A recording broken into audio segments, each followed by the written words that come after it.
اهلا بيكم وحلقه جديده من مزازيك. الحلقه اللي فاتت كان معانا البوب ايهاب توفيق، وقلنا الفوت بتاعنا على اغاني اطفال او اغاني مسلسلات او اغاني افلام.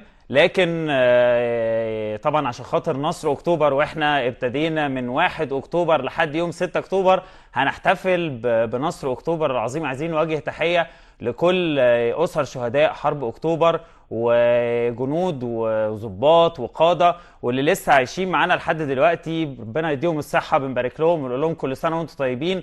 احنا فخورين بيكم وفخورين بالنصر ده، وعلى راسهم الفريق سعد الدين الشاذلي رئيس هيئه العمليات في القوات المسلحه ورئيس اركان حرب القوات المسلحه في الوقت ده، وطبعا الزعيم انور السادات. خلونا على طول نبتدي باول اغنيه وطنيه معانا. اول اغنيه وطنيه معانا النهارده هي اغلى اسم في الوجود يا مصر. احنا زي ما اتفقنا احنا اغاني وطنيه، اغاني اطفال، اغاني مسرحيات، ايا كانت الاغاني اللي بنجيبها هي ستينات، هي سبعينات ثمانينات تسعينات، سبعيناتي ثمانيناتي تسعيناتي. فاغانينا الوطنيه النهارده برضو هتكون سبعينات ثمانينات تسعينات. هنبتدي اول اغنيه باغلى اسم في الوجود، كلمات اسماعيل الحبروك ولحن محمد الموجي وغناء نجاح سلام. وهحكي لكم قصة جميلة جدا على الأغنية دي، لكن بعد ما نرجع تاني.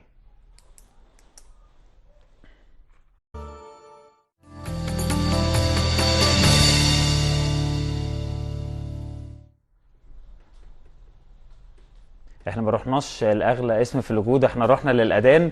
لكن اول اغنيه معانا في حلقتنا هي اغلى اسم في الوجود يا مصر. لكن خلوني الاول قبل ما نروح لاول اغنيه، عشان بيتبعت لنا كتير على البيج بتاعتنا مزازيك على الفيسبوك. في نوال ايهابيه بتقول انا نوال الطلايحي، ممكن اغنيه لايهاب توفيق. ايهاب توفيق كان معانا الفوت اللي فات وكسب معانا، وكان معانا الحلقه اللي فاتت كلها البوب ايهاب توفيق، وكل محبين ايهاب توفيق شاركوا في الحلقه دي. نوال نور بتقول انا بعت رساله ممكن تقراها؟ حاضر هنقراها يا نور.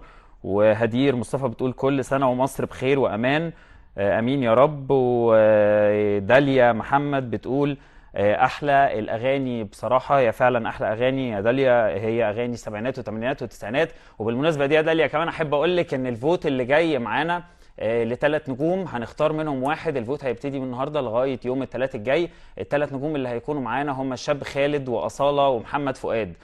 طبعا كل واحد ليه جمهور عريض جدا. طبعا انا عارف ناس تقيله كلهم، يعني محمد فؤاد اذا كان محمد فؤاد ولا اصاله ولا الشاب خالد.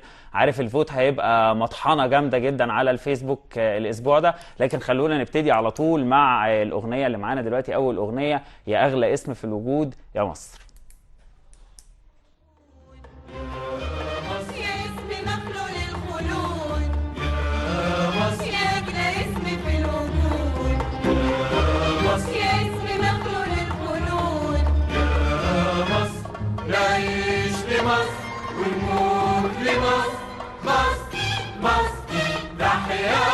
يفوت عليك المحن ويمر بيك الزمان، وانت اغلى وطن وانت اعلى مكان.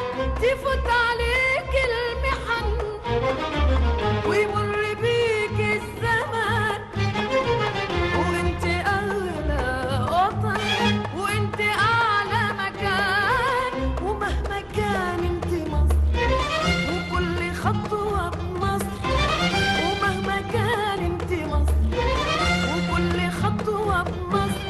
نعيش لمصر ونموت لمصر، مصر مصر تحيا مصر. يا أغلى اسم في الوجود يا مصر، يا اسم مخلول الخلود يا مصر، يا أغلى اسم في الوجود يا مصر، يا اسم مخلول الخلود.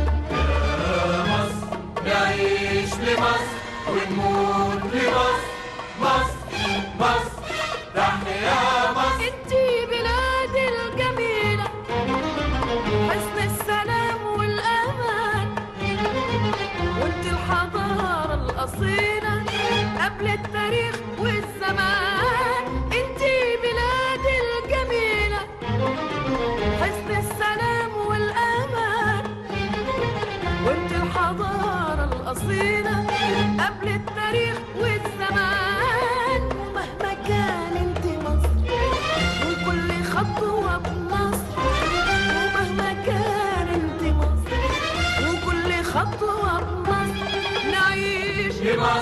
ونموت لمصر مصر مصر تحيا مصر يا أغلى اسم في الوجود مصر يا اسم مخلوق الخلود مصر يا أغلى اسم في الوجود مصر يا اسم مخلوق الخلود مصر نعيش لمصر ونموت لمصر مصر مصر تحيا مصر كلك شهامة وكرامة يا راية فوق كل راية انت لحبيبك سلامة وانت لعدوك نهاية كلك شهامة وكرامة يا راية فوق كل راية انت لحبيبك سلامة وانت لعدوك نهاية ومهما كان انت مصر وكل خطوة بمصر ومهما كان انت مصر وكل خطوة بمصر نعيش لمصر ونموت لمصر مصر مصر تحيا مصر يا أغلى اسم في الوجود يا مصر يا اسم مخلوق للخلود يا اغلى اسم في الوجود يا مصر. نجاح سلام كانت بتحكي على الاغنيه دي، بتقول ان الاستاذ حسن الشجاعي رئيس لجنه الاستماع بالاذاعه كلمها وقال لها تجيله ضروري عشان في اغنيه لازم تتسجل عشان خاطر مصر. راحت هناك وكان الاستاذ محمد الموجي موجود، وساعتها الاستاذ حسن اتكلم معاهم وقال لهم الاغنيه دي لازم تتعمل ضروري، يعني بكره بالكتير تكون الاغنيه دي متسجله. فطلب من الاستاذ محمد الموجي ان هو يلحن الاغنيه دي في اسرع وقت بحيث تكون تاني يوم على طول جاهزه للتسجيل. وفعلا وهم نازلين من عنده هو والفنانه نجاح سلام كان عمال يدندن بالاغنيه لغايه لما وصلوا تحت للشارع. وبعد ما وصلوا قال لها خلاص الاغنيه اتلحنت تعالي نطلع نسجلها. وفعلا خد الفنانه نجاح سلام وطلعوا مره تانية فوق عند الاستاذ حسن وسجلوا اغنيه يا اغلى اسم في الوجود اللي هي لغايه دلوقتي معلمه معانا ولغايه دلوقتي بنسمعها. الاغنيه اللي جايه مرتبطه بينا قوي كشعب مصري الفتره اللي فاتت دي. نفتكرها في كاس الامم 2008 وكاس الامم 2006، وكانت دايما مرتبطه عندنا الاغنيه دي تحديدا بالكوره، اغنيه المصريين هم. يعني افتكر الفنان محمد صبحي في مسرحيه تخاريف لما كان بيقول الاغنيه دي احنا نكسب نخسر لازم نشغل اغنيه المصريين هم ياسمين الخيام، واحده من اجمل الاغاني الوطنيه برضو في فتره السبعينات والثمانينات والتسعينات. هنروح نشوفها واوعدكم ان انا لما ارجع هقرا كل اللي انتوا بتبعتوه على الفيس. المصريين هم حيوية وعزم وهمة، المصريين هم حيوية وعزم وهمة، جيل بعد جيل متقدمين. المصريين المصريين المصريين. قلبي وياكوا يا مصريين فين ما تكونوا، انتوا افراح القلب وهمه وشجونه. قلبي وياكوا يا مصريين فين ما تكونوا، انتوا افراح القلب وهمه وشجونه. ومدام قلبنا كده على بعضنا، ومدام قلبنا كده على بعضنا، نرضي ربنا والخير هيزيد. نرضي ربنا والخير هيزيد. وتعيش يا مصر في عزة ونصر، تعيش يا مصر في عزة ونصر، مرفرف فوقنا علم ونشيد. مرفرف فوقنا علم ونشيد. ومدام قلبنا كده على بعضنا، ومدام قلبنا كده على بعضنا، نرضي ربنا والخير هيزيد. نرضي ربنا والخير هيزيد. وتعيش يا مصر في عزة ونصر، تعيش يا مصر في عزة ونصر، مرفرف فوقنا علم ونشيد. مرفرف فوقنا علم ونشيد. ويا دنيا لف وطوفي تعالي يا دنيا شوفي، ويا دنيا لف وطوفي تعالي يا دنيا وشوفي، ويا دنيا لف وطوفي لف وطوفي تعالي وشوف الكنز الكنز الكنز الكنز اللي اسمه المصريين. الله الله الله. المصريين هم في الدنيا أول أمة، المصريين هم في الدنيا أول أمة، متحضرين ومؤمنين. المصريين هم حيوية وعزم وهمة،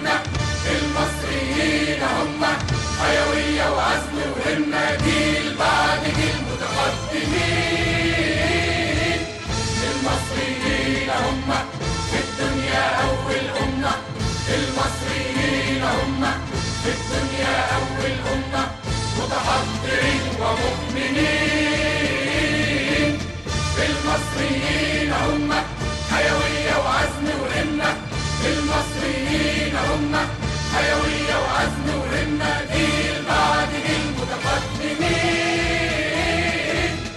المصريين المصريين المصريين. المصري في كل تاريخ ميلادي أو هجري، وفي كل مكان وزمن هو المصري. المصري في كل تاريخ ميلادي أو هجري، وفي كل مكان وزمن هو المصري. الأسمر أبو ضحكة ترد الروح، الأسمر أبو ضحكة ترد الروح. أعرفه من بين مليون إنسان، أعرفه من بين مليون إنسان. صاحب واجب يفديه بالروح، صاحب واجب يفديه بالروح. ولا يرضى بظلم ولا بهوان، ولا يرضى بظلم ولا بهوان. الأسمر أبو ضحكة ترد الروح، الأسمر أبو ضحكة ترد الروح. أعرفه من بين مليون إنسان،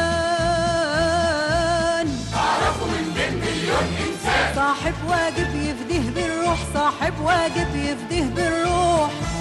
ولا يرضى بظلم ولا بهوان، ولا يرضى بظلم ولا بهوان. ويا دنيا لف وطوفي تعالي يا دنيا شوفي، ويا دنيا لف وطوفي تعالي يا دنيا وشوفي، ويا دنيا لف وطوفي لف وطوفي تعالي وشوفي الكنز الكنز الكنز الكنز اللي اسمه المصريين. الله الله الله. المصريين هم في الدنيا أول أمة. المصريين هم في الدنيا أول أمة متحضرين ومؤمنين. المصريين هم حيوية وعزم وهمة. المصريين هم حيوية وعزم وهمة. الأغنية اللي جاية معانا هي مصر هي أمي. مصر هي أمي، الكلمات عبد الوهاب محمد وألحان كمال الطويل وغناء عفاف راضي. هحكي لكم قصة كده على الأغنية دي، لكن الأول خلوني أقرأ شوية من اللي انتوا بعتنه لنا على الفيس. مروة بعتها بتقول: أنا بهدي الأغنية دي لبوسي حبيبة قلبي والمصر بمرور 40 سنة على نصر أكتوبر، وكل سنة وانت طيب يا إسلام، وعقبال مليون سنة وانت طيبة يا مروة، ربنا يخليكي. هبة: كل سنة ومصر وأهلها بألف خير، وكل سنة وانت طيب يا إسلام، وعقبال للمية والنجاح الدايم، وطبعا التوفيق لكل جروب البرنامج. شكرا يا هبة. محمود: يا رب احمي مصر وشعبها. هدير مصطفى: أنا كمان بهدي الأغنية الجاية لبوسي وليك يا إسلام بمناسبة عيد ميلادك، وكل سنة وانت طيب وانت طيبة يا هدير. وهدى حلمي بتقول: ممكن يا فندم أغنية رايحين شايلين في إيدنا سلاح؟ هي موجودة معانا النهاردة فعلا يا هدى. وأسامة رأفت الأزهري بيقول: عايزين أغنية مصر يا أم الدنيا. صدفة ماهر بتقول: يا ريت أغنية من أغاني العندليب الوطنية إن شاء الله تكون معانا. اكونت باسم انا القطاء تقريبا بيقول: انا احمد من المنصوره، بيقول ممكن اغنيه لام كلثوم. واحمد بيقول: فعلا احلى اغاني وطنيه اغاني السبعينات، وبدليل انها لسه عايشه جوانا وبندندنها من واحنا صغيرين لحد دلوقتي. اتفق معك تماما، وانا سعيد بالكلام ده يا احمد. الاغنيه بتاعت مصر هي امي العفاف راضي ليها قصه طويله شويه، هنقسمها على جزئين لانها كمان مرتبطه بالاغنيه اللي بعدها. القصه بتقول ان كمال الطويل،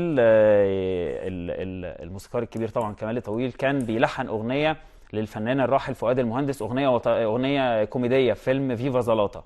وبعد ما لحنها فكر ان هو عايز يعمل من نفس اللحن ده اغنيه تانية بس اغنيه وطنيه، وكلم عفاف راضي الفنان عفاف راضي وطلب منها انها تغني الاغنيه دي. هي ما كانتش راضيه في الاول لان هي ما كانتش مقتنعه، هي كانت بتقول انها بتحب تعمل الاغاني بتاعتها تبقى الاغنيه بتاعتها مش لحن الاغنيه تانية وهي تاخده ويبقى عليه كلمات تانية، لكن هو اصر ان اللي يكتب كلمات الاغنيه هو القدير عبد الوهاب محمد.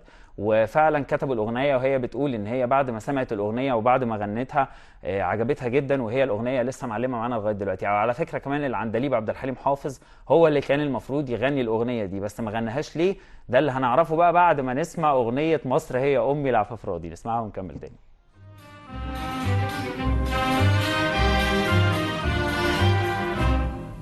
مصر مصر مصر مصر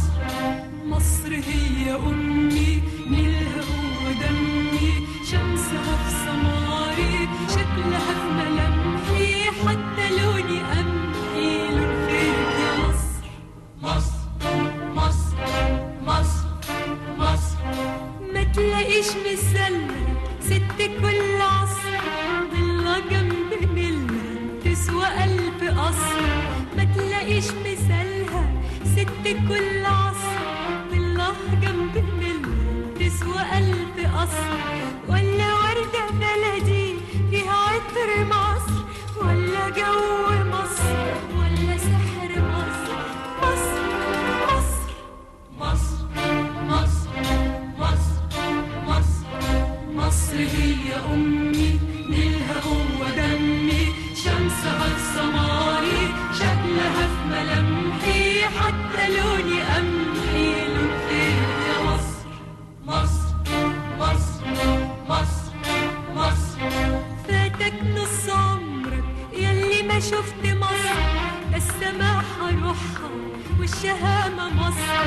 فاتك نص عمرك يلي ما شفت مصر، السماحة روحها والشهامة مصر، والكرامة هي والخلود في مصر، والتاريخ في مصر، والهرم في مصر. مصر مصر مصر مصر مصر مصر مصر هي أمي، نيلها هو دمي، شمسها السماري، شكلها في ملامحي، حتى لوني قمحي، لون خير يا مصر.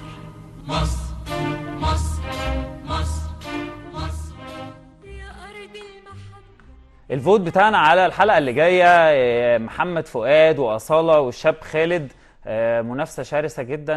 أنا يمكن متوقع إن واحد فيهم هو اللي هيكسب طبعا عشان شعبيته كبيرة جدا. طبعا الاثنين التانيين شعبيتهم كبيرة، أنا مش هقول أنا قصدي على مين، بس أنا متوقع الفوت هيبقى قوي الأسبوع ده.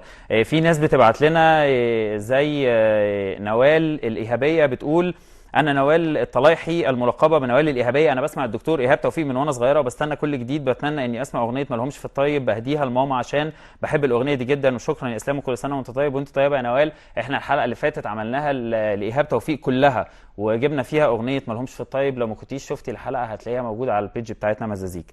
الاغنيه اللي جايه بتاعت العندليب عبد الحليم حافظ، اغنيه عاش اللي قال. اغنيه عاش اللي قال زي ما قلنا ليها قصه كده. يمكن الاغنيه اللي فاتت بتاعت مصر هي امي، اغنيه عفاف راضي، كان المفروض اللي هيغنيها عبد الحليم حافظ، لكن عبد الحليم حافظ رفض ان هو يغني الاغنيه دي. رفض ان هو يغني الاغنيه دي ليه؟ عشان السبب في الموضوع ده كمال الطويل، الملحن كمال الطويل، لان اغنيه عاش اللي قال عبد الحليم طلب من كمال الطويل ان هو يلحنها، لكن كمال الطويل رفض ليه بقى كمال الطويل؟ عشان خاطر هو مش مقتنع تماما ان هو يلحن اغنيه بالنسبه له الاغنيه الوطنيه يعني مصر. انما عاش اللي قال كانت معموله عشان خاطر الزعيم انور السادات، او تحديدا لانور السادات. فرفض كمال الطويل لان هو ما بيحبش يعمل اغاني موجهه لشخص معين، سواء بقى عبد الناصر او السادات.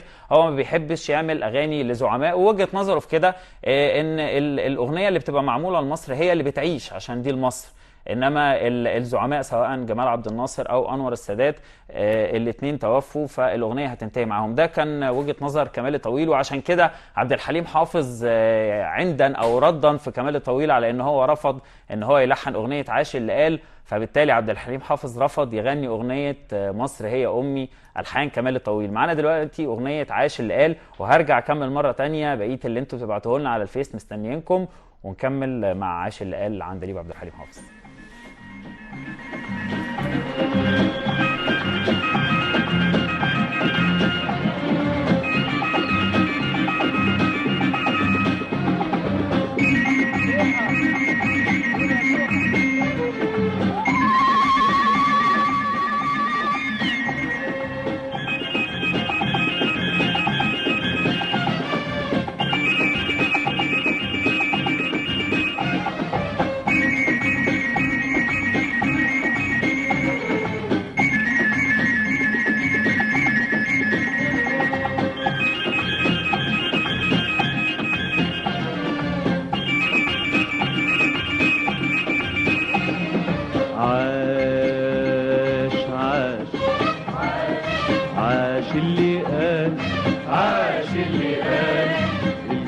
بحكمة في الوقت المناسب. عاش عاش عاش عاش اللي قال، عاش اللي قال لازم نرجع أرضنا من كل غاصب. عاش عاشوا العرب انت حارب. عاش عاش اللي قال، عاش اللي قال الكلمة بحكمة في الوقت المناسب. عاش اللي قال، عاش اللي قال لازم نرجع أرضنا من كل غاصب. عاش العرب اللي في ليلة أصبحوا ملايين تحارب. عاش اللي قال للرجال عدوا القنال. عاش اللي حول صبرنا حرب ونضال. عاش اللي قال يا مصرنا ما فيش محال. عاش اللي قال للرجال عدوا القنال. عاش اللي حول صبرنا حرب ونضال. عاش اللي قال يا مصرنا ما فيش محال. عاش ليك ابنك، عاش عاش عاش عاش اللي حبك.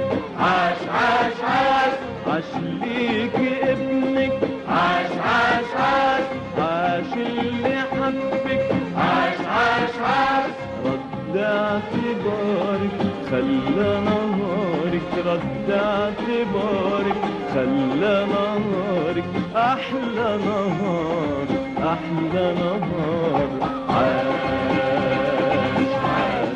عاش عاش اللي قال، عاش اللي قال الكلمة بحكمة في الوقت المناسب. عاش عاش عاش عاش اللي قال، عاش اللي قال. الفوت بتاعنا ابتدى. محمد فؤاد وأصالة والشاب خالد على الحلقة اللي جاية، اللي هيكسب فيهم هيكون معانا طول الحلقة بأجمل الأغاني بتاعته في فترة السبعينات والثمانينات والتسعينات. وسواء بقى فؤاد اللي كسب أو أصالة أو الشاب خالد، التلاتة أغانيهم في الفترة دي أحلى من بعض.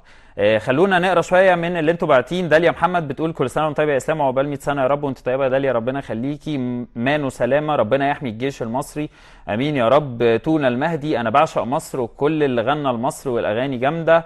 اسامه رأفت الازهري، كل سنه وانت طيب يا اسلام وحضرتك طيب.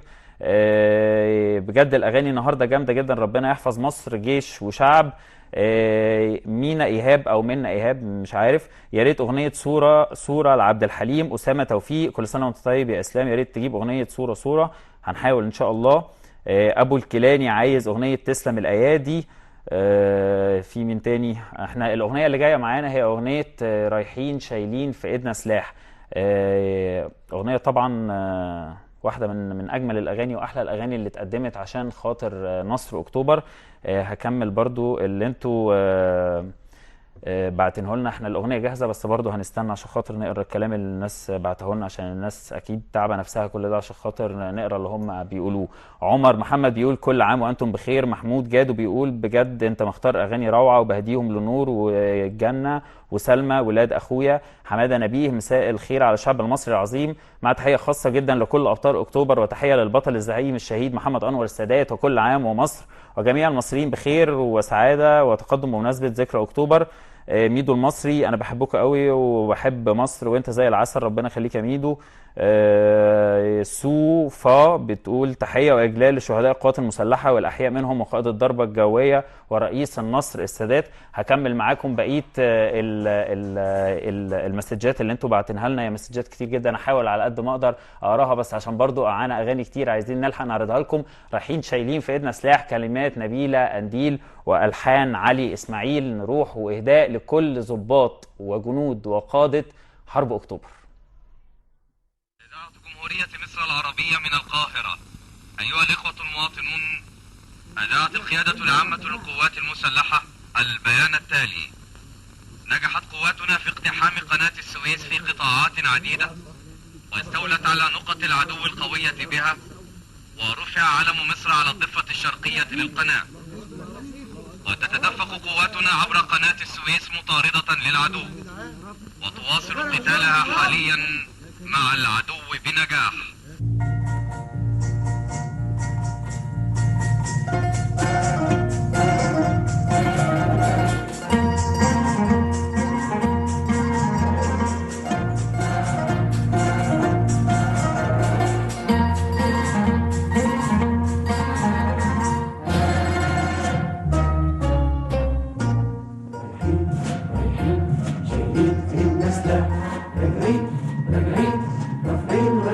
مصر سلمين سلمين حالفين بعهد الله نادرين نادرين واهبين حياتنا لمصر باسمك يا بلدي لفنا يا بلدي جيشك وشعبك رد التحدي باسمك يا بلدي لفنا يا بلدي جيشك وشعبك رد التحدي أرضك وزرعك شمسك وقمرك شعرك ونغمك سيرك وهرمك بدمي أفادي وصد الأعادي وأفدي بروحي وعيوني. رجعنا لكم مرة تانية، ومصطفى أوفا بعد بيقول كل سنة وشعب مصر بخير. أنا نفسي أسمع مدد مدد محمد نوح.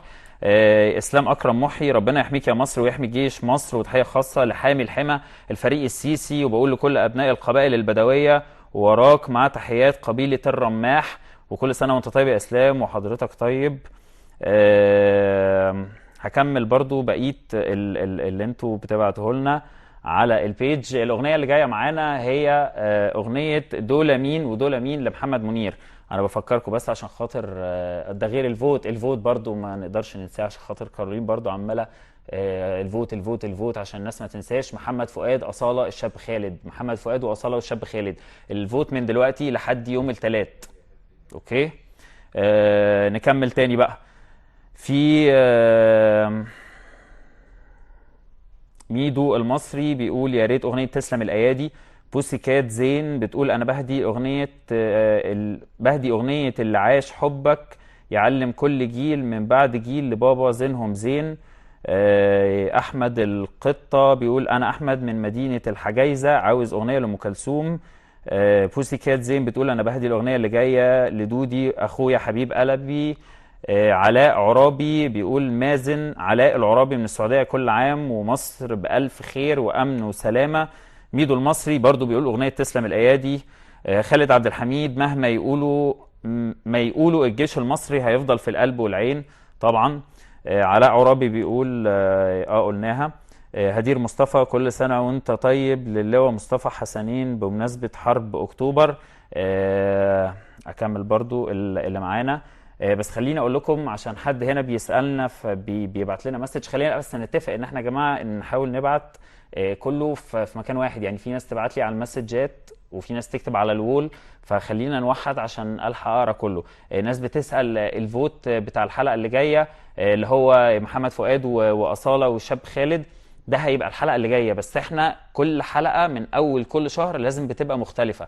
احنا المفروض الحلقة بتاعت النهاردة كانت اغاني اطفال، لان كان في اغاني منوعات واغاني اطفال وفرق موسيقيه، واللي كسب اغاني اطفال. لكن طبعا بطبيعه الحال عشان خاطر الاحتفالات باكتوبر فخليناها اغاني وطنيه. انما اول حلقه في نوفمبر ان شاء الله هتبقى اغاني الاطفال، لكن بقيه الحلقات كلها هتبقى النجم انتوا اللي بتختاروه. زي ما معانا بقى الفوت ده محمد فؤاد واصاله والشاب خالد، هتختاروا منهم واحد من هنا لغايه يوم الثلاث عشان يكون معانا الحلقه اللي جايه.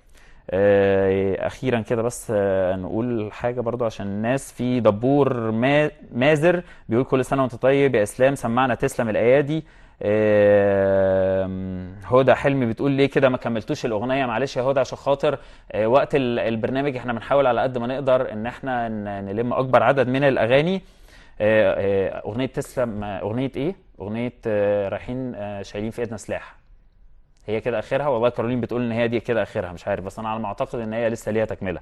المهم محمد سعيد بيقول اللهم اصلح حالنا واجعلنا في مقدمه الامم. تعالوا نروح نشوف دول مين ودول مين لمحمد منير الكينج محمد منير اللي قريب ان شاء الله برضه هيبقى معانا في فوت. نشوف ونرجع تاني.